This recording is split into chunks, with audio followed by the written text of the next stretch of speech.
Well, the simmering war is having a ripple effect on one of global sport's biggest spectacles. The FIFA Men's World Cup is now just a month away. All Iran's games will happen in the U.S., and Iran's Soccer Federation is asking the host nations, including Canada, for certain guarantees for its team.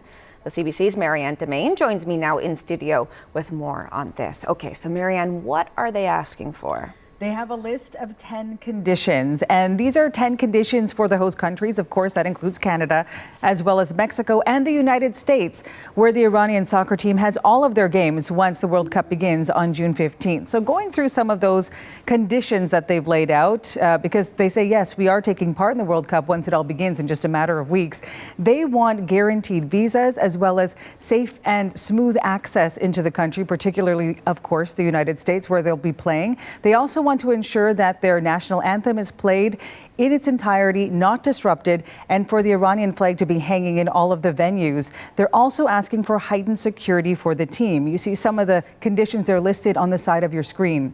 We also have a portion of the statement that the Iranian soccer team posted on their website over the weekend, on Saturday specifically. I'm going to read you a portion of what it says. It says, "We'll participate in the World Cup tournament, but without any retreat from our beliefs, culture, and convictions." It goes on to say, "No external power can deprive Iran of its participation in a cup to which it has qualified with merit." Also interesting to note, Hillary, the fact that among these conditions, they're also asking that the team be shielded from any political criticism. Of course, this war continues between Iran and the United States, so they don't want any journalist in particular to ask them questions about the war. They want them to stick to just the World Cup and soccer, which, as journalists, we know that may not happen. Okay, no guarantees there, of course.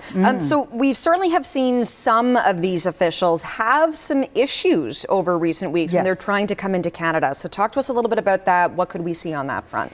Some people on this team may have connections to the Islamic Revolutionary Guard. That is the military there in Iran, which we know in the United States as well as in Canada is considered a terrorist organization. We saw what happened there with the president of the Iranian Soccer Federation.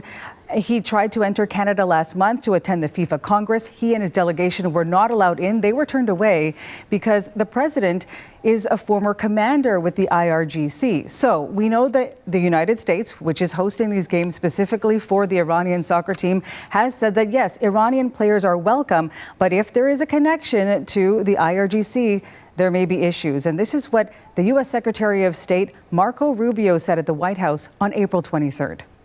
Nothing from the U.S. has told them they can't come. I mean, the problem with Iran, it would be not their athletes. It would be some of the other people that would want to bring with them, some of whom have ties to the IRGC. What they can't bring is a bunch of IRGC terrorists into our country and pretend that they're, journalists and athletic trainers. June 15th, the first game with the Iranian soccer team, they did put in a request to FIFA earlier, asking for their games to be moved to Mexico. That request had been denied. Okay, hard to believe it's just a little more than a month away at this point. Marianne, thank you for this. The CBC's Marianne Demain.